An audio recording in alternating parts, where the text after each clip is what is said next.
Welcome back and let's get started. Generally, order blocks are areas where the buying or selling orders reside.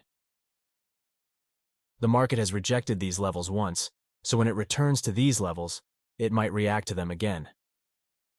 Every order block is a supply or demand level, but not every supply and demand area qualifies as an order block. Let me show you how. Every reaction to a price level creates a supply or demand area. It shows that for whatever reason, traders have opened massive buy or sell positions, which cause significant price movements. So when the price returns to these levels, we closely monitor the price action to find possible trading opportunities. But trading every supply and demand area would not be effective. Through time and witnessing repetitive patterns on the chart, we have noticed that when supply and demand areas are accompanied by certain conditions, the chance of working significantly improves. One of the key supply and demand areas is order blocks. So first, let's see what conditions are required to consider an area a valid order block to trade. Then I will show how to effectively mark them on the chart. So let's continue with the rules of a valid order block. The first rule is having inefficiency. Inefficiency, imbalance, and fair value gaps are highly similar concepts. When a large amount of money enters the market and creates an imbalance between the buyers and sellers, the fair value gap patterns form between the candles, creating a phase of inefficiency. These movements on the chart show that smart money has entered the market and affected the price. Price often returns to these areas to accumulate the remaining orders, which creates a trading opportunity. The price takes off after reaching order blocks, but only if there exist remaining orders. So, a supply or demand area that created the fair value gaps becomes a strong level. We always mark the fair value gaps on the chart when mapping the market structure, which is the first rule of identifying a valid order block. The second rule for having a valid order block is breaking the market structure. In the bullish scenario, when a price movement breaks the latest market structure and closes above the recent high, the origin of the price movement becomes highly important. It shows that the demand area that created this movement is not an ordinary level, but an influential area in the market structure. With all being said, a supply or demand zone is considered a valid order block that leads to a structural break. The same concept is applied to the bearish scenario. When a price movement breaks the latest market structure to the downside, the origin of the price movement becomes highly important. It shows that the supply area that created this movement is not an ordinary level, but an influential zone in the market structure. So these demand areas are considered valid order blocks. Here we have a moving uptrend. This is the most recent break of structure, which shows that the demand is still in control. All these demand areas are considered an opportunity to go short. But here is an important point. The origin of this bullish price movement is highly important and provides the best trading opportunities. There is a high chance that the rest become a victim of liquidity grab. That's why we have to use a lower risk when placing trades in these areas. If you have any doubts about identifying a valid break of structure or reversal, make sure to watch our previous videos about market structure concepts, which are linked in the description. Let's move on to the next rule. But before we continue, if you're curious about how we stay updated on financial news and fundamental analysis, well, we rely on Fastbull, one of the best trading websites with various useful trading tools. This site provides one of the most accurate and detailed economic calendar, a tool we use every day before starting our technical analysis. 24/7 economic live streaming also allows us to stay informed about the latest trading world's news and fundamental analysis. So if you want to benefit from multiple trading tools that can significantly improve your trading, make sure to check the link in the description. Last but not least, the liquidity. Liquidity is where the stop losses reside. Combining the liquidity concept with order blocks enhances our understanding of market dynamics and provides valuable information for strategic decision-making. Grabbing liquidity in the direction of the current trend before reaching a supply and demand area improves the quality of that area. There are 3 common liquidity grab patterns that happen every day on the chart. Forming each one before reaching our order block increases the chance of success for our trade. Let's start with the first one. The first liquidity grab pattern is when we have fair value gaps and an order block zone precisely below our demand area. So, there is a high chance that the first demand area becomes the victim of a liquidity grab movement, and then the price takes off when it reaches our order block zone. This will make our order block zone even more powerful, because right now, the market contains the required liquidity for future movements.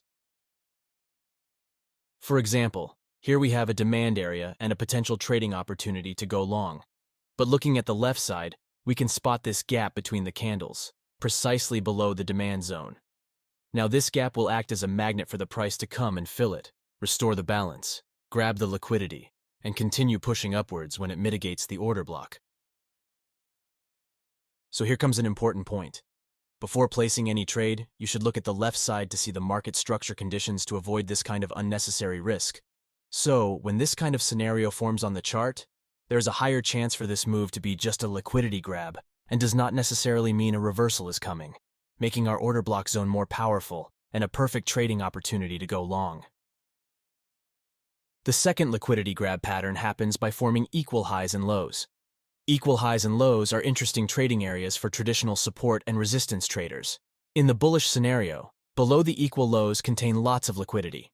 If the correction move consists of this kind of support area, this is another confirmation that the conditions are ready for smart money to grab the liquidity and continue pushing forward when the price reaches the demand zone. The same concept is applied to the bearish scenario. Above the equal highs contain lots of liquidity. If the correction move consists of this kind of resistance area, this is another confirmation that the conditions are ready for smart money to grab the liquidity and continue pushing downwards when the price reaches the supply zone. Defining precise rules for every scenario that happens on the chart is tough. Yet, as you engage in backtesting and live trading, the key lies in adjusting your trading system to align with the optimal conditions that work most effectively for you. Identifying a valid order block, let me show you how to effectively mark them on the chart. We mark the last candlestick before the start of a drastic bullish move as our order block zone. Regardless of the candle color, we believe that the decisions are made during this candle, which makes it an important area where the buying orders reside. When the price taps into this area again, we will open a buy position and set our stop below the zone. In some cases, we even look for more confirmations and entry setup in the lower time frames, which we will discuss in the future videos. Same concept for the bearish scenario. We mark the last candlestick before the start of a drastic bearish move as our order block zone. This is the basic form of marking the order blocks on the chart. But in some scenarios, we would have some adjustments. For example, sometimes a wick grabs the liquidity below the order block candlestick, which makes us add this wick to our zone. But the problem is, we would have a large order block to trade. That's why in situations like this, we will look for more confirmations in the lower time frames to execute trades at a better price. Sometimes the candlestick that created the order block is a very small one. There is a chance that the price will mitigate this zone and respect the low, but it is not a law. If you trade this on the real chart, you will notice that many times the market will break through these areas before start pushing upwards. So, in situations where the order block contains a small area, we will set a large stop loss below the order block, or we consider a larger area on both sides. But how do we know that this candle is smaller than the average candlestick range? We will measure it by applying the ATR indicator on the chart. The average true range, or ATR, is an indicator that measures market volatility.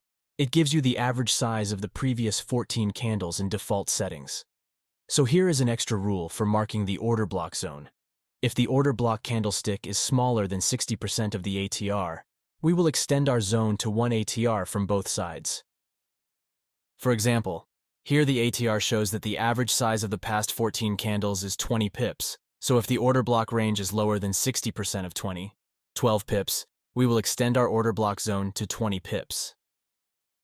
Now, based on the market structure concepts, 3 kinds of order blocks form on the chart: continuation, reversal, and ranging order blocks. Continuation order blocks happen when the price is trending upward or downward, and order blocks form aligned with the dominant trend. For example, imagine that we have an uptrend with a series of higher highs and higher lows.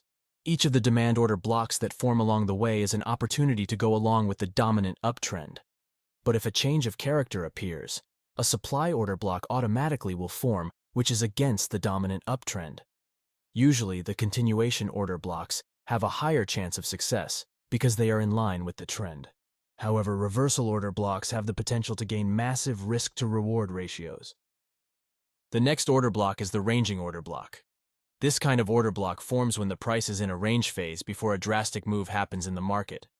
When the price returns to the ranging zone, we expect the market to reject this area and continue pushing upwards. From the visual perspective, identifying the range zone is easy. It feels like the price is trapped inside the box. However, from the mechanical perspective, we need at least 4 consecutive candles, each one closing back inside the range. Now, all of the rules and conditions we have discussed so far are crucial for identifying valid order blocks. However, there is one important factor that needs to be considered to increase the chance of winning trades: combining order blocks with market structure concepts. Finding an entry zone alone is not enough for a successful trade. That's why we always apply a top-down analysis to the chart to gain a comprehensive understanding of the current market condition and future movements. This top-down analysis consists of 3 major time frames. Starting with the 4-hour chart, we apply the concepts of market structure to the chart to find the market direction, key levels, and supply and demand areas. Following, we zoom into 1 hour, which is our major analysis time frame. On the 1-hour chart, we identify the trend, breaks, reversals, fair value gaps, liquidity areas, order blocks, and trading opportunities. Furthermore, we zoom into 15 minutes to find confirmations in the lower time frames and execute orders. So guys, that's it for this video. I hope this video provided value to you. If it did, please go ahead and smash the like button to show your support. And if you're new here, consider subscribing to our channel. See you in the next episode.